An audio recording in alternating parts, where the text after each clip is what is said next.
What is going on, YouTube? You are on the lifeboat. I am Captain Calhoun. Welcome aboard. Good morning. Happy Friday. Jeremy Fowler, Kristen Melinda, good to see you guys. I hope you have a great day at work there, Kristen. Don't work too hard. Other restrained? What's going on? Matrix Rabbit. Uh-oh, that's not good. Let's get some ones up for Matrix right out the gate. I'm sorry to hear that, man. I hope, what's going on? What is going on? I'll definitely let the Admiral know and let everybody know so we can keep you in our thoughts. Today, Jane Aldridge, good morning. Today we're going to talk about attachment styles. I'm glad, I think Kristen brought this up. I might be wrong. Someone brought this up yesterday, and it reminded me that they exist. And this is a wonderful topic to talk about. Attachment styles describe patterns of behavior in relationships that stem from early experiences with caregivers. That's a fancy way of saying these are patterns of behavior that stem from our childhood, right? In our relationship with our parents or whoever cared for us as children, right? These patterns affect how individuals form bonds, communicate, handle intimacy, and conflict in relationships, which is, I believe, what we're going to spend the most time on, right? There are four primary attachment styles: secure, anxious, avoidant, and fearful avoidant. There's also different names for some of these, and we'll address those. Yeah, and that's pretty much the overview, but we're gonna deep dive this sucker. Robin Miners, good to see you. Barbara, hello. Mother Bird, heck yeah, guys, I'm glad you're here. And I think I'm avoidant. I think that's my attachment style. But let's dive in and we'll see if that's actually true. Good morning, Robin. It's always wonderful to see you. I hope your Friday's treating you well so far. My dad said that he has been to the P.O. box and there's canvases and paints and all sorts of stuff in there. So hopefully I receive those things today so that we can check them out. Secure attachment is where we're going to start here. Again, the four types are secure, anxious, avoidant, and fearful avoidant. Now, secure is probably the most balanced out of these, aka why it's called secure. Linda, hello, good to see you. Good morning. Characteristics of secure attachment style are you might be comfortable with intimacy and autonomy in relationships, right? So you're not possessive, you're not narcissistic, right? Everything's kind of okay with your intimacy and your relationships. Your ability to depend on others and your ability to let others depend. Wait, hold on. Ability to depend on others and let others depend on you. Positive self view and view of others. This one's going to be, as we can probably already surmise, what did I say? Balanced. This one's probably what you're shooting for. Your secure attachment, right? You want to be comfortable with your intimacy and autonomy in relationships. You want to have a positive self-view, healthy communication, conflict resolution skills. This one is your baseline healthy, I would have to say. Now, this attachment style, its origins are going to be with a good upbringing, right? Caregivers were consistently responsive, nurturing, and available. Childhood needs were met, and creating a sense of trust in other relationships, right? Wouldn't have that been nice? Adult behaviors. So if this is the attachment style you have as an adult, you're likely to maintain healthy boundaries without fear of abandonment or engulfment. Wow, that sounds nice, right? Doesn't it? Doesn't that sound great? Tend to have long-lasting and satisfying relationships. Also sounding great. Casey, Dale Cox, what's going on? Hello, welcome in. Openly express feelings and needs while respecting those of others. This sounds pretty ideal, huh? Doesn't it? Now, if you're a secure attachment style, you may struggle to understand partners with insecure attachment styles, right? Needing patience and empathy. Little caveat, right? If you're all good, if your partner's not, it might be difficult, right? You might not understand. Well, if we can just have some patience, I think that we can learn to understand, right?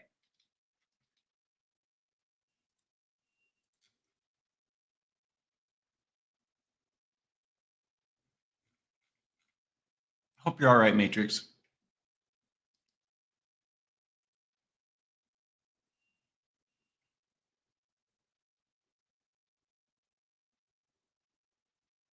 Right? That's what I'm saying, Robin. Sounds nice. Who's got that? Not me.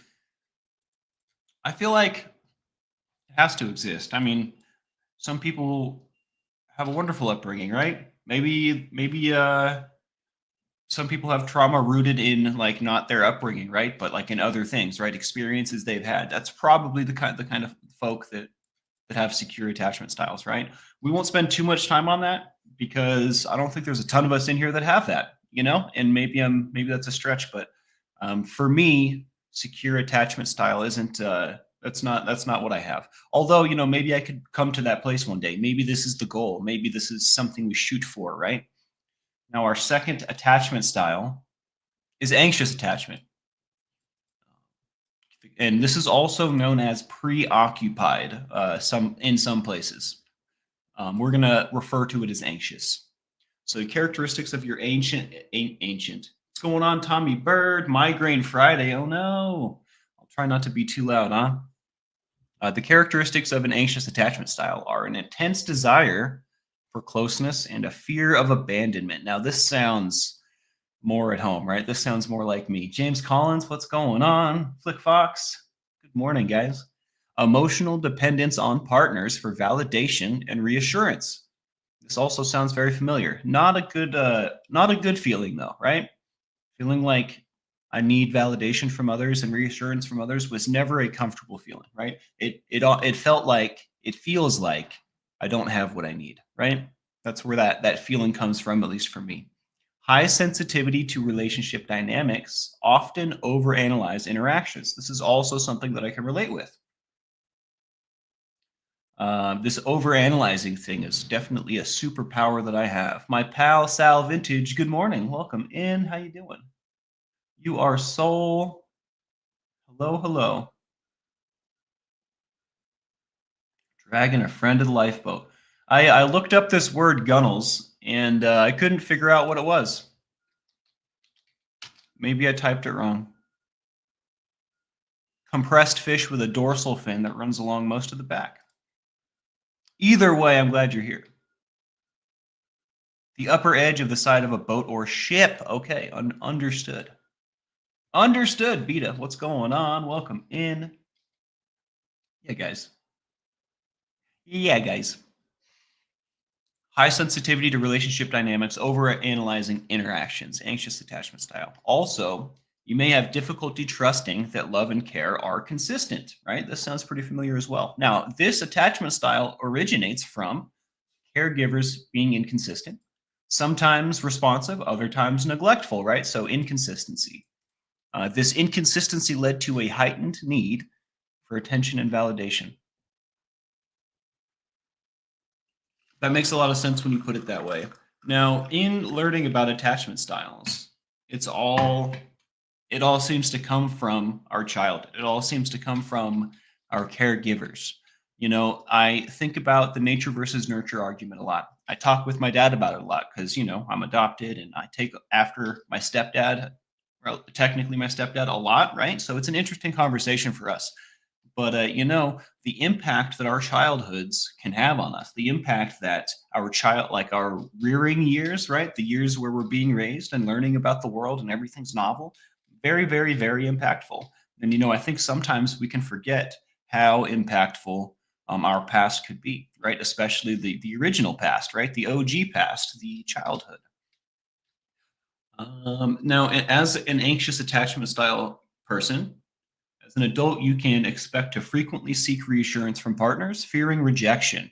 You also may become clingy, jealous, overly focused on your partner's actions, or have strong emotional reactions to perceived slights or neglect. Now, this definitely seems more like descriptors of my past relationships, right? And you know, come to find out, maybe the fault was with me, huh? Maybe the fault was with me, even though I was doing my best. It happens. It happens to the best of us, even. Now, you may be, if this is your attachment style, you're going to find it challenging to do a few things. You will have a tendency, most likely, to overwhelm partners with your emotional needs. You can also struggle with self-soothing and independence, which, please hold. Maybe we don't care. Maybe we don't care today. I'm on a roll here. I hate it when that happens, though. I tell you what. Self-soothing and independence. What an interesting statement, right? I'm having trouble being independent. Well, it's no wonder that I'm, having trouble. What was I saying earlier?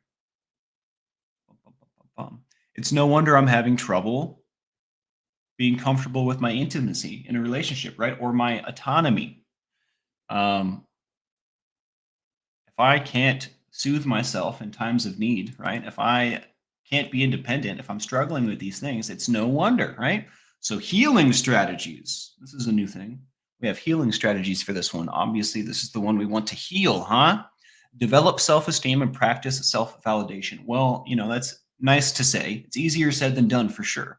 And we know here on the boat the way we develop self-esteem and practice self-validation is with a number of the tools that we talk about, right? We use our journal, we use the mirror, tell ourselves positive affirmations, right?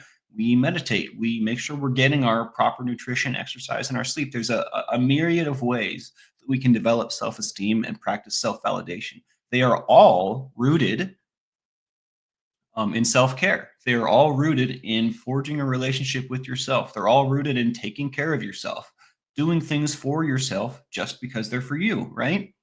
These all of our tools for developing self esteem and practicing self validation are about self love. A little life hack there. Another healing strategy, another thing to look at learn to tolerate periods of separation without assuming rejection, right? We're independent.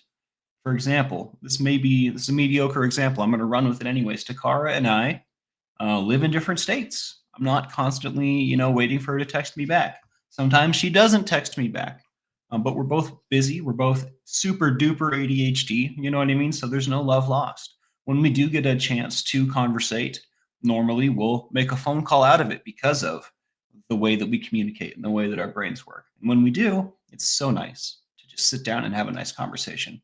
You know, um, so yeah, learn to tolerate periods of separation without assuming rejection. There's no love lost, right? Your person is just out there kicking butt and taking names. No big deal, huh? Maybe we should go out and kick some butt and take some names, huh? What am I about, right? Because there's the individual and then there's the unit, right? Me and you. But there's also me. In order to be a unit, I have to take care of me first. Also, seeking therapy is always a good move. Seek therapy to address. I was going to say undress to address underlying fears and regulate emotions.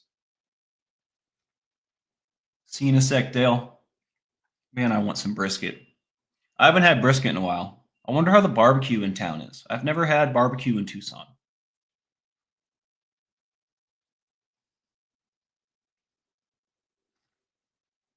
We are influenced by our past, but we can use that to use today to influence the future. That's right, other restraint. Hell yeah, you're getting it.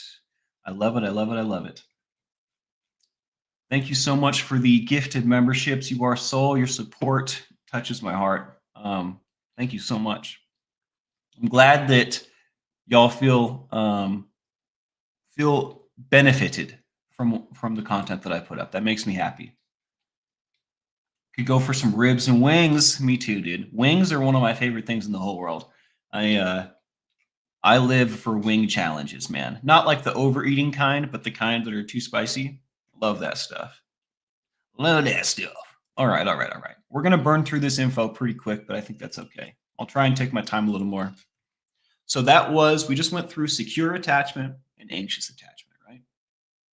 Let's talk about avoidant attachment. Now, I think this is me. I'm not sure yet. Let's get through all of them and then I'll decide. I think one's going to jump out at every one of us, though. Avoidant attachment, also known as dismissive. Sounds a little bit worse, doesn't it? I think it's objectively just different, though. Characteristics preference for independence and emotional distance. Now, this sounds more like me today, maybe. Maybe I've moved through these things, huh? Maybe I've transitioned. Discomfort with intimacy and vulnerability. Eh, there was a large period of time, and maybe I'm still experiencing this a little bit, but after Lucy, this is something that I experienced a lot. Discomfort with intimacy and vulnerability. And I definitely am not where I was, but I'm definitely not also, I don't think that this holds me back necessarily anymore. In some situations, for sure, but it was really bad for a while. I was incapable of being vulnerable or intimate for a very long time. Dale Cox says, a little braggadocious, if I do say. I smoke brisket 5 or 6 times a week, or pardon me, a month, a week. Oh my. Just teasing you a little bit, Dale. That is the life. You are living it up, bro. And I'm just a little jealous. Just a little jealous. Just a little jealous. Roberta, what's going on? I'm having a great day. I woke up smiling again. What's up with that? I never get over it. I tell you what. Bum, bum, bum. Suppress emotions, downplay the importance of relationships, right? So this isn't affecting me as much as it actually is, right? Downplaying the importance of things. Also, often prioritizing work, hobbies, or personal goals over emotional connections, right? So this avoidant, dismissive attachment style certainly seems to be the other extreme, right? Our anxious attachment style was, kind of codependent. I need. Avoidant attachment certainly, or avoidant and dismissive attachment style certainly seem to be more of I have what I need and I don't need you. You know what I mean? It seems to be on the exact opposite end of the scale. Developmental origins. Caregivers were emotionally unavailable, right? Dismissive or rejecting. Now, this also sounds more like my childhood. Now, I want to take a second to talk about my childhood a little bit because I talk about it often, but I always only talk about a certain aspect of it at a time, right? It's one small window. I want you guys to know that I was cared for a lot in my childhood. I was also neglected a lot in my childhood, right? I had a nice mix of both. I don't want you guys to think that I was just like never paid attention to and nobody loved me. That's definitely not the case. I spent a ton of time living with my grandparents and they cared for me dearly. In fact, I wouldn't be the man I am. I might not even be on this planet anymore if my grandparents weren't the people that they were and didn't take care of me, right? But that's also not to say like that there was no neglect, right? There was also a large portion of my life where I didn't have these things. I just didn't want you guys to think that I was a purely neglected child. I don't know. I don't want you guys to get the wrong idea. The full picture is truth, right? Half the picture isn't so much. Andrew B, what's going on? Good to see you, man. How you doing? Happy to be here on the boat. Heck yeah. Made some changes in my harm reduction program I'm in, moving in a better direction. Love to hear that.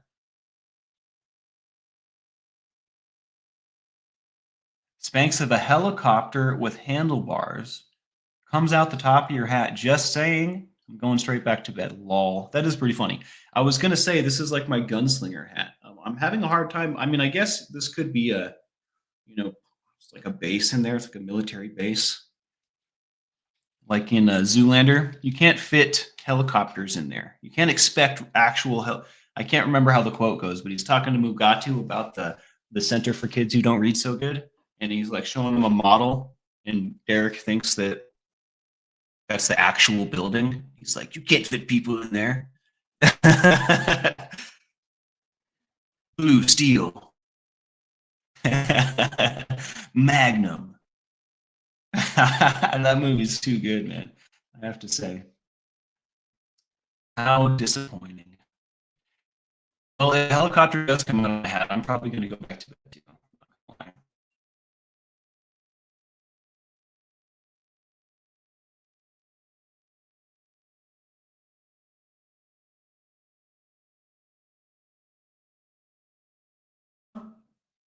Am I good?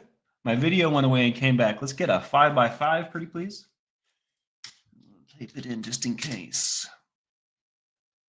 We've hit a lull here. We've hit a little bit of chop in the sea. I don't think we have seatbelts on the boat, but try not to stand next to the railing, right? Don't stand next to the edge. It's getting a little rocky. Lost my signal. I'm back though. It seems I'm back. Everyone says 5x5. Love it. Good to see you, Casey. Heck yeah, guys. Okay, back to the killer stuff. So developmental origins, right? We just said caregivers were emotionally unavailable, dismissive, rejecting. Also, I may have learned to rely on myself and suppress my emotional needs, right? So because I'm being neglected, because I'm not receiving because my caregivers aren't emotionally available, or whatever the case is. I'm learning to rely on myself. I'm also learning that I can't rely on other people, right? I'm also learning that my emotions need to be suppressed. Me is me. What's going on? Welcome in.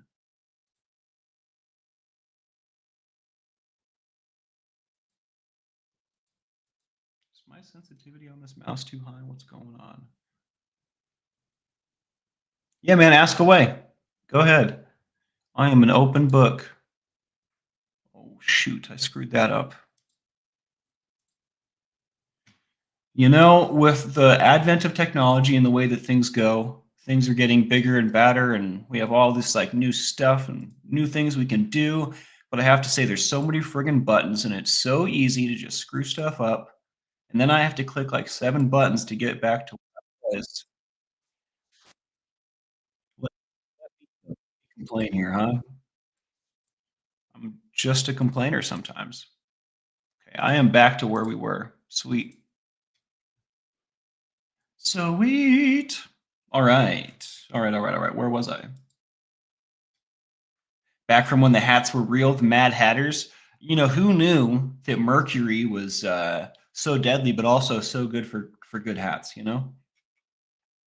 Adult behaviors. So if I have this avoidant dismissive attachment style, I may, as an adult, avoid deep emotional connections, fearing loss of autonomy, right? Maybe this relationship is going to rob me of what I love so much about myself, my autonomy, right? Struggle to express emotions or empathize with my partner's needs.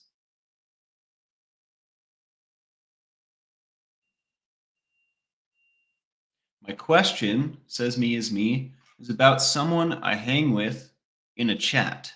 And I think he wishes I would go away. What makes you think that? Wouldn't he just tell you to go away if he didn't like you?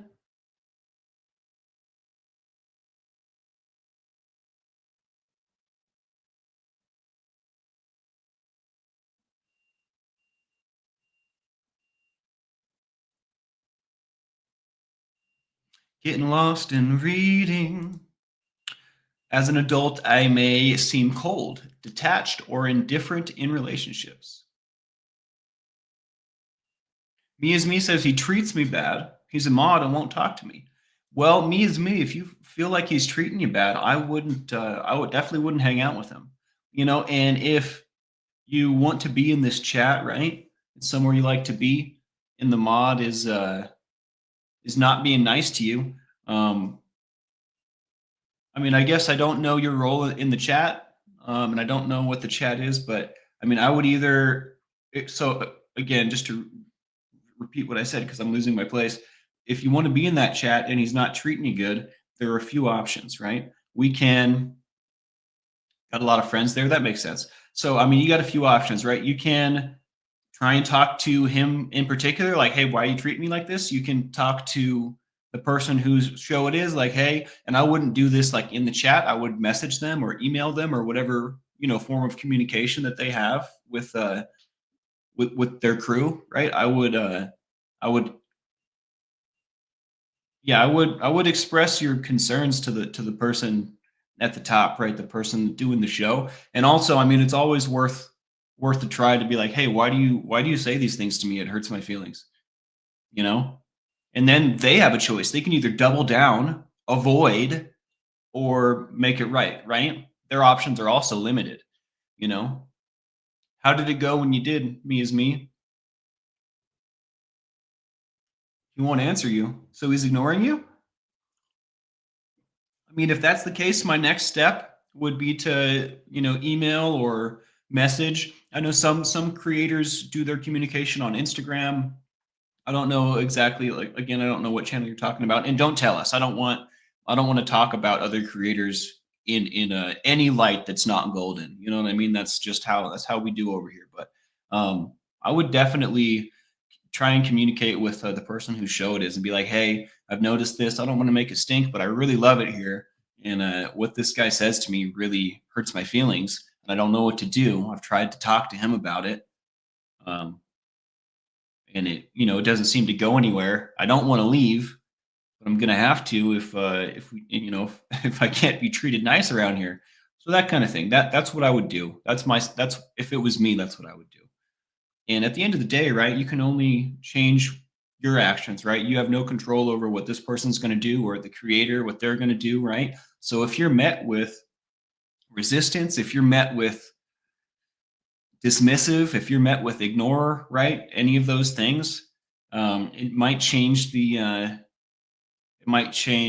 whole landscape, right? All of a sudden, I don't feel so welcome over here. You know what I mean? I may have a bunch of friends here, but I don't see them getting treated poorly, right? Or maybe everyone gets treated poorly and they react differently to it. But anyways, regardless, if you have those conversations, you do what you can.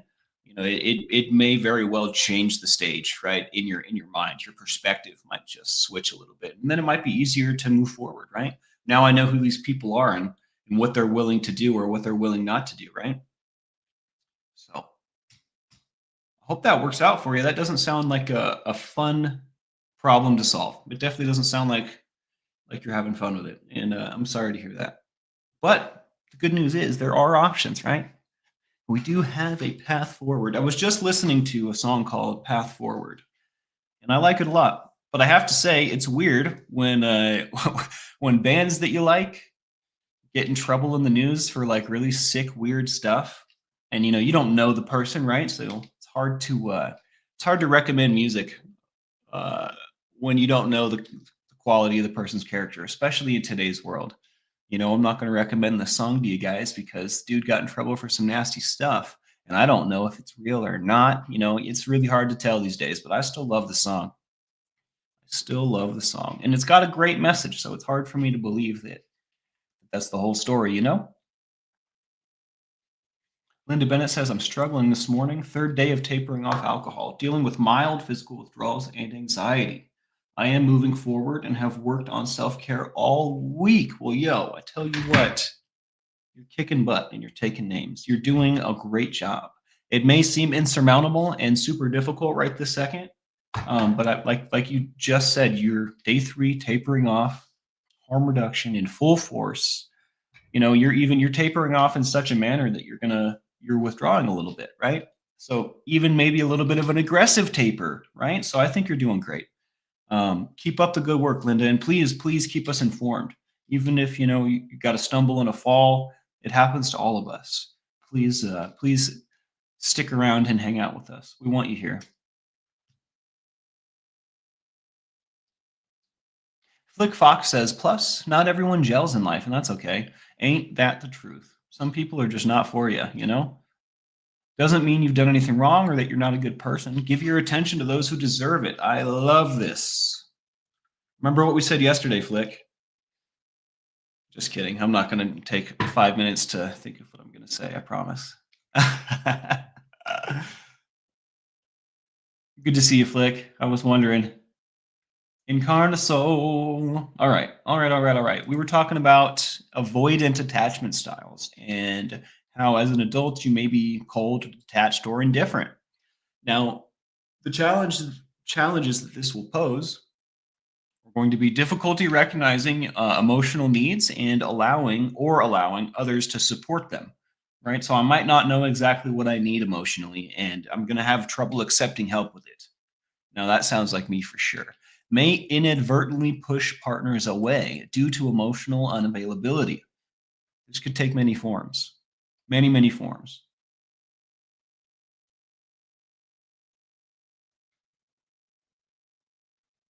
Healing strategies. Practice vulnerability in small, manageable steps. Now, this small, manageable steps thing seems to be a recurring topic, doesn't it?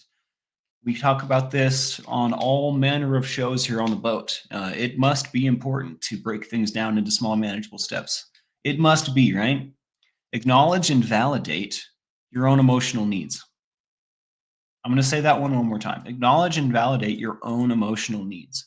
Now, acknowledging means like noticing and being like, okay, I see you. And then validating is like giving it purpose, right? Okay, this is important. This is something that I need, right? Accepting.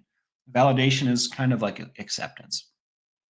Work on communication skills and emotional expression, right? So basically, the healing strategies for this are to take baby steps into being less independent, I guess, right? practicing vulnerability, right? Practicing communicating, practicing being in tune with your emotions, right? I think that the answer for this one is also rooted in, and again, I think all of them are going to be rooted in self care, right? Your relationship with yourself. Now, our fourth and final, oh, there's a ton more information. I don't know what I was worried about. Our fourth and final attachment style is called fearful avoidant attachment, also known as disorganized. We just did avoidant, right? This one's fearful avoidant, right? So it's just one step further, but also known as disorganized. The last one was known as dismissive. So they're a little similar, but a little different.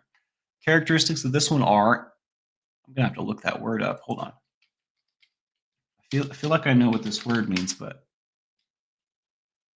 okay. Okay. Ambivalence. What a great word. What a great word. Ambivalence towards relationships, which means conflict. The state of having mixed feelings. Ambivalence toward relationships, desiring closeness but fearing rejection, right? So you're confused. Intense fear of intimacy and abandonment, right? So this seems like it's the worst qualities of both avoidant and what was the other one? Dismissive. Avoidant and anxious. That's what it seems like at first glance. Intense fear of intimacy and abandonment, leading to push-pull dynamics, right? So not only am I pushing you away, but then I'm realizing I actually want you, so I'm pulling you back, right? I'm sure that there are folks in here that can relate with this. This is starting to sound much more familiar. Difficulty regulating emotions and trusting others, right? You got trust issues, often associated with trauma or chaotic childhood experiences. Now, this one sounds a little scary, doesn't it? Developmental origins. Caregivers were unpredictable, abusive, or neglectful. Relationships in childhood were a source of fear, pain, creating confusion about love and trust. I can relate with that very, very much. I think the fact that I had love and care and I didn't have love and care all throughout my life, like flip flopping, I think that that goes for a very confusing upbringing. You know what I mean? As an adult, if you have fearful avoidant or disorganized attachment style, you may appear emotionally volatile or unpredictable in relationships. Now, that sounds like old Michael. I tell you what, simultaneously crave and fear intimacy does not sound fun, leading to conflicting behaviors. And we also may struggle with self esteem and exhibit self sabotaging tendencies. Who in here has self sabotaged before? Who else in here has gotten like to a plateau in life and then just went ahead and shot themselves in the foot? Metaphorically, of course. I know me for one, I've done this a million friggin' times. It's definitely one of my superpowers. Good morning, Adira. Good to see you. I'm so glad you're here.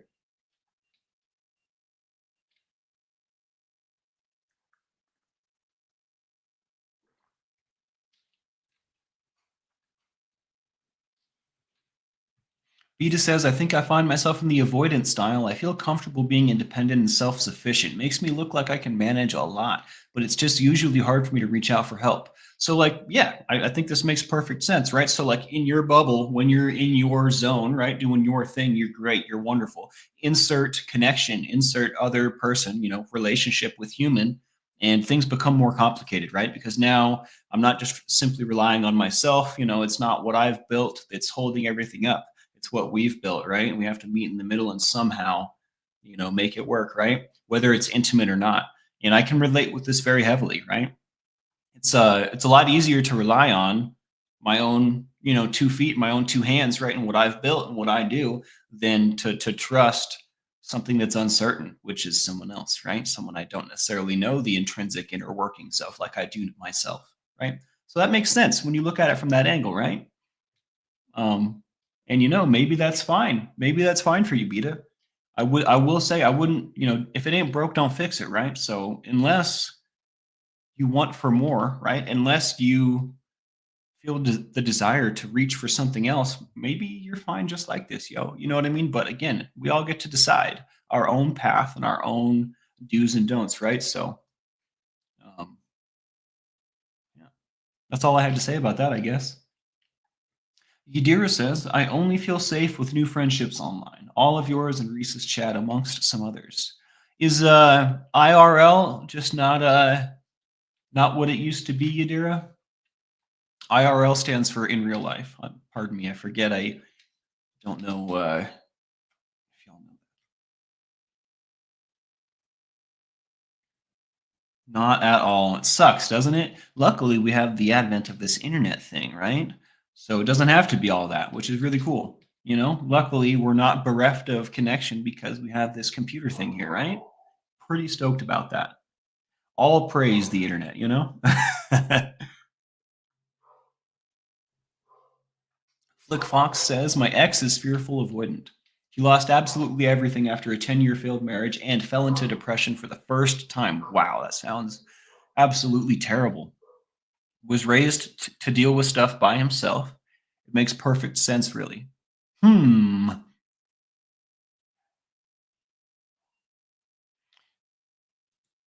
Agoraphobia, fear of going outside. I don't think that you're alone at all in this, Yadira. I think that this is a much more common thing in our world today, especially after C-19. I think after the pandemic that this is definitely and I don't think it was a rare thing before either. You know what I mean? I think that this is something that people experience, and I think that people are experiencing it far more now than they were a few years ago. I'm glad you're here, Yadira. You're among friends, and we love you.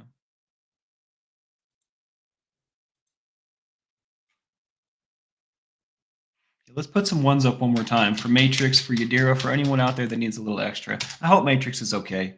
It seems like they're really having a hard time. It seems like they're really going through it. And I don't know what to do other than to like text them back and check in on them and ask them how they're doing, even though I know they're probably not doing well. And just kind of express love and stuff. My it tears me up though, man. I tell you what, it really you want your friends to do well. You don't want your friends to suffer, and it definitely seems to be out of my power most of the time, whether or not my friends are suffering.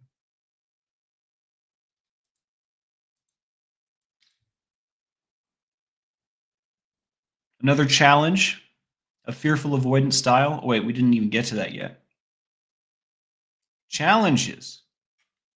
You may tend to experience high levels of stress in relationships, excuse me, due to unresolved trauma. Imagine that. Imagine that. Matrix was here when we first started Millie, and then they had to leave and said they couldn't take it and cursed a little bit and, you know, just letting us know that they're not in a good place at all.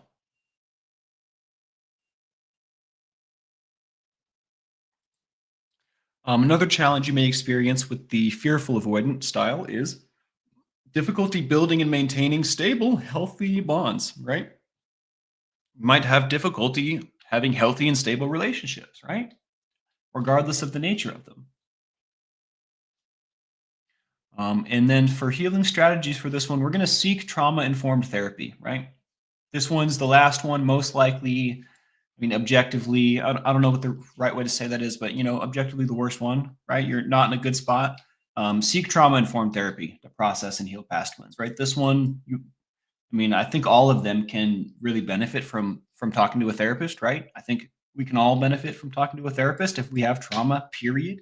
But especially here, right? You're going to want to seek trauma informed therapy, right? This is definitely going to be based on trauma. It's definitely you're going to want a little assistance, I think.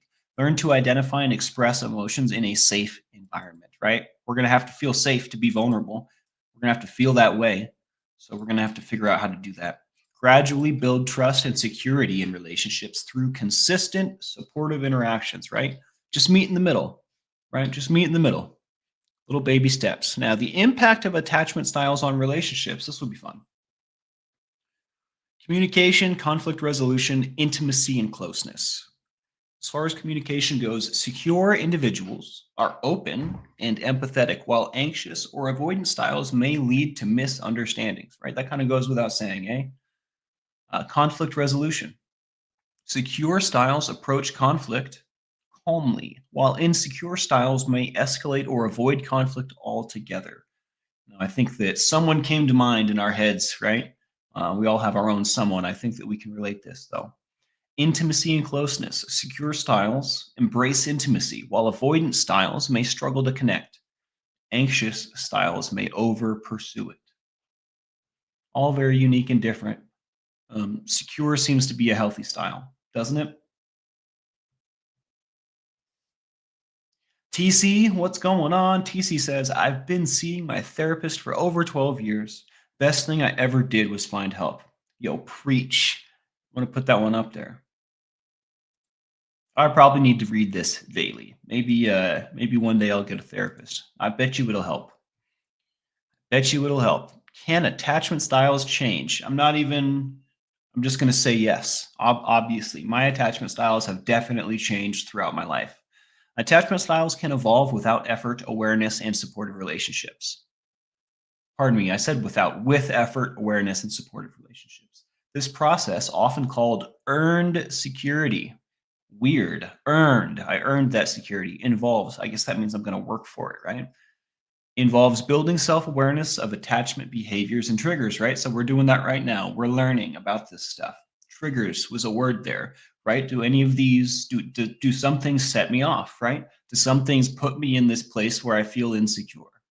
Or I feel like I need to reclaim my independence all of a sudden, right? Just all of a sudden I need it. I think yes. Developing healthier coping mechanisms. We talked about that the other day, right? Coping mechanisms are going to be necessary. Carla Norris, it's wonderful to see you this morning. It's going to be necessary to develop healthy coping mechanisms.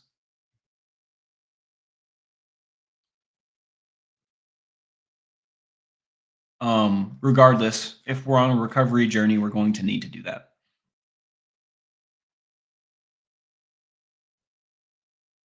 Establishing trusting, secure relationships over time. Trusting, secure relationships, right? I think that that's kind of redundant, honestly. Personally, that's what I think. I think that the fact that we're able to establish trusting, secure relationships over time is just the proof in the pudding that what we're like making progress, right? Obviously, we're striving for this. Also, again, seeking therapy to address past traumas and reshape patterns. We want help. We need help sometimes. Everyone needs a little help sometimes. And a therapist is a professional trauma breaker downer. I made those words up, but you get it. Understanding your attachment style and that of others can significantly improve relationships by fostering empathy, communication, and connection, right? Boom. Let me hit you with some knowledge, and that is attachment styles with Calhoun. What do you guys think? What attachment style do you think you are? Can you relate these attachment styles with maybe people in your past, people in your family, people in your present?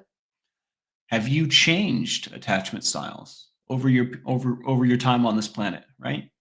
Have you always been the same one? Are you having trouble identifying which one you may be? Allegedly, we are all one of these. Millie says, I struggle with making new friends because why would they want to be? What do they want from me? I'll let you down when I have an episode and go no contact. So many what ifs. I can relate with this so heavily, Millie. And I'm only going to answer the first question, right? Why would they want to be? Because you're awesome, because you're dazzling and tremendous and you make me smile. That's why I want to be your friend. But also, that doesn't take away from what you're actually feeling, right? You're actually feeling like when you have an episode, you're not worth being around, right? You're having it sounds to me like you're having trouble with some self-worth in relation to, you're not your shiniest moments, right? And I think that that's normal. I think that that's very relatable. And I also think you're dazzling and tremendous. And I have faith that you will process through that stuff and come to a different place, because that's not who you are. You may have episodes and you may have non-shiny moments, but then you have these moments where you're so bright and dazzling, and I just love it so much. So I'm sure you'll get through it. I'm sure we're all going to get through it, guys. It's just a matter of time. We just got to put one foot in front of the other and just keep on walking. Keep on walking. I'll walk it out. I'll walk it out. I'll walk it out. I don't know, walk it out. No, walk it out.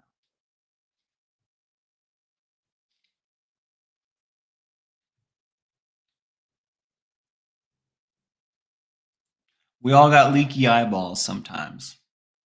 We all have eyeballs with little leakers. They've got little leaky, little squirt guns in them. That just made me think of something. When I was a kid, my dad used to get me the best gifts. Sometimes he would buy them, and I'm pretty sure sometimes he would steal them. But I remember one time he took me to Toys R Us to get me a squirt gun, and we went to the squirt gun aisle, and I was looking at all the squirt guns with stars in my eyes, and then I seen it, the one. It was about this big. It was bigger than me. In fact, when it had water in it, I had trouble lifting it. But darn it, my dad bought it for me. I wish I remembered the model and the make, but this thing, I must have been like yay tall. This thing was a cannon. And you would pull the trigger and it would like send fire hose deluges out of two spouts and just empty the whole tank. Like it was the coolest gun. And I would have to set it up like on a porch or something and camp and like wait for someone, like when we were having like a neighborhood water fight, I would have to like post up and to actually use it because it was way too heavy. But it was the coolest thing. It was the. Do you guys remember having? Do you guys ever have squirt gun fights in the neighborhood or like water balloon fights with the family? I remember Uncle Johnny. Or was it Uncle Johnny? Maybe it was my dad. I can't remember. I remember people getting on roofs with buckets of water and like getting real nasty. You know, waiting for someone to walk outside and just.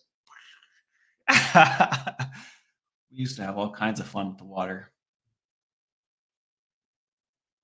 If you had to become a cartoon, year limit of 1990, quit go. Bro, you're excluding me. I wasn't even born yet. Scooby Doo, right? That came out before me. Or what? What's the one? If I can't choose Scooby Doo, I would choose. Having trouble thinking of what it is right now. Huckleberry Hound. Is that what I'm thinking of? Tom and Jerry. That's a good one. We were slamming stuff early this morning. Captain Caveman. That's a good one. That's a great one. TC says my problem ended up being with the undiagnosed ADHD had created the chronic depression and anxiety. Interesting. These are three uniquely separate symptoms or things going on that all 100% like feed into each other, right? They're like ADHD, chronic depression, and anxiety are good friends. They're hanging out playing cards in a dark room, you know, like scheming against us 100%. You know, TC, this isn't wonderful, but there's hope. You know, these all three of these things are things that can be treated, are things that can be worked through, processed. You know, you can come to a different place where you're in a different relationship with these. You have a different relationship with these parts of you. Um, oh, and it says you're saying it took 2 years with your therapist to figure it out, so you already are in a better place. Already are. I'm really glad to hear that. Casey says, when my dad was young, he created a water gun using a fire extinguisher and drenched a school bus. Your dad sounds like a mad scientist. Your dad sounds like the coolest thing since Crayola crayons, man.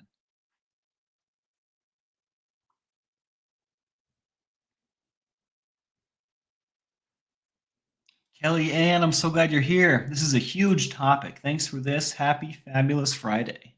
Happy Fabulous Friday to you too. Rick Spicer, what's going on, big dog? Good to see you, man. How you doing today, Carla? I saw you earlier. I meant to ask you how you're doing.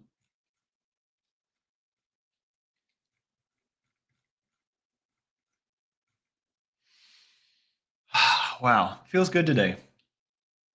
World's first super soaker, high powered. Whenever I see that word or say that word or hear that word, feel that word, think that word, high powered, I always think of that Kendrick Lamar song, High Power. And then the beat starts.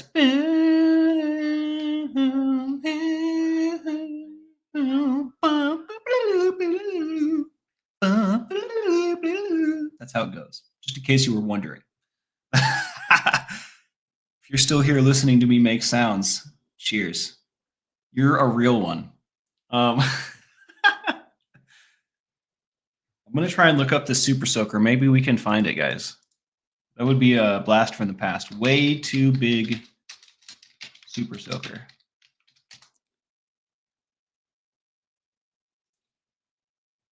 Oh my gosh, that's it. There's no way. You gotta be kidding me, dude. This is a grown man holding it too. 1 second, I'll show you. I'm starting to cry a little bit. I'm so happy. Oh, that's not what I want. You ever get so happy that your eyes just get a little wet? Like you're smiling so much, your eyes just kind of get a little blurry. Okay, check this out. Oh joy. This was the Super Soaker right here. Look at that thing. Oh, pardon me. What's going on here? Oh my. Uh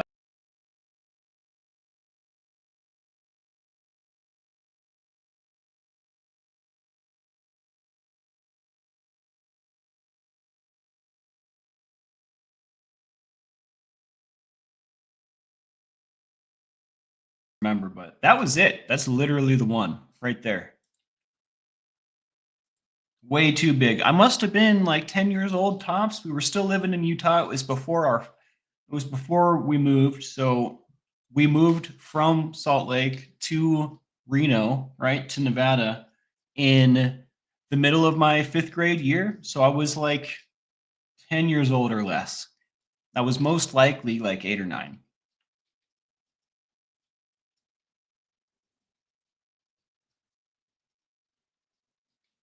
Thanks for asking, Cap. Crocheting like Santa's elf. Doing very well today. Well, heck yeah. Santa would be stoked. Stoked? If only Santa was so lucky to have you as an elf. Casey says he was talking about her dad. He loved inventing things. The meter reader refused to go into the basement to read the meter without one of my dad's parent to go first. Dad was known to cause electrical shocks. Lol, that's pretty funny.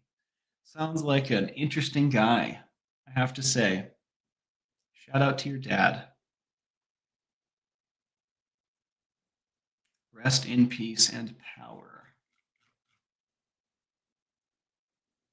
How can we not be depressed and anxious, asks Millie the dandelion, when life is pure chaos? Well, you got to revel in the chaos, right? You got to revel in the chaos. Maybe you should align yourself more like true neutral, you know? If you're into that kind of thing, into a little role play, not that kind of role play. Um, yeah, maybe a little true neutral is in your future, right? It's okay. It just happens. It's a thing, right? Pure chaos. Life is definitely pure chaos in a lot of respects, and sometimes you just kind of have to laugh at it. At least that's how I go about it. I'm sure that there are many ways to deal with it, but this is a wonderful question, and I think the answer, no matter what it is always going to be rooted in a little bit of fun. You know, it's going to have to be rooted in a little bit of silly, a little bit of unserious. Yeah, practice your maniacal laugh, says Flick Fox. That's something that I like to do. Although now that I'm thinking about doing it live, I'm probably not going to. It's a little scary. You guys might judge my maniacal laugh. Meditation and being present helped me in the past, says Linda.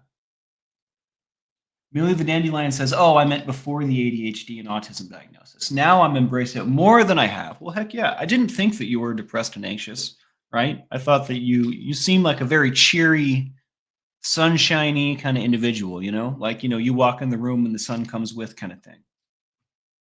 Robin Miner says, I'll say it again, something I heard from a sermon. We have the need to find order, consistency, and predictability in a world where there is none. The mess and chaos are the norm. That is life. Embrace it.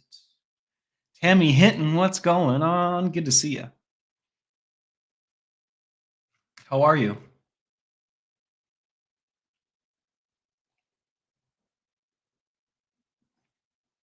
You're daydreaming, distracting the class.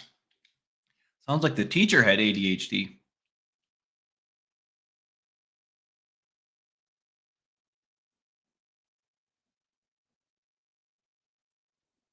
Just heard the strangest noise.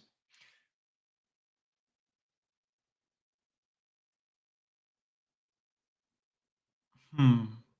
I've been I've been watching my favorite spooky story channel on YouTube. I don't know if you guys know this guy, Mr. Ballin. I don't know if I should say other people's names, but he's like literally the best. I love his stuff. I literally can't get enough of his content. I was listening to a ton of his stuff yesterday, and now all these sounds that I hear that I just kind of pick up on randomly have like a more of a sinister sound to them. You know what I mean? I hear like scraping, and I'm like, is there something in the walls? And it's just someone outside sweeping up whatever. You know what I mean? But yeah, shout out to Mr. Ballin. He's a boss. Love that guy. Love that guy. All right, guys. Thanks for being here. Hit that like, subscribe, hit the bell for notifications. If you like what we do here, it makes a huge difference. And yeah, just thanks for being here. You guys make my morning better every morning. That's just how it is. It's a part of life. It's a fact to be accepted at this point. So yeah, just I appreciate you guys so much. I love you guys. Thanks for being here. Shout out to the crew, the mods, anyone new. Let's one more time put some ones up for everyone out there that needs a little love and a little help today. All right. And I'm thinking of Matrix Rabbit. Yeah, my heart goes out to them. Yeah, he did go viral in the most extreme way. I also watched a video yesterday where he talked about his like experience with and like feedback from the SEAL team community. And man, that kind of breaks my heart too. Like if I had a time machine, I'd go back in time and warn him about that for himself. You know what I mean? I bet you if he had thought about that, like the negative feedback that he may receive beforehand, I bet you he would have changed his tactics. But who knows, right? He seems to be doing all right.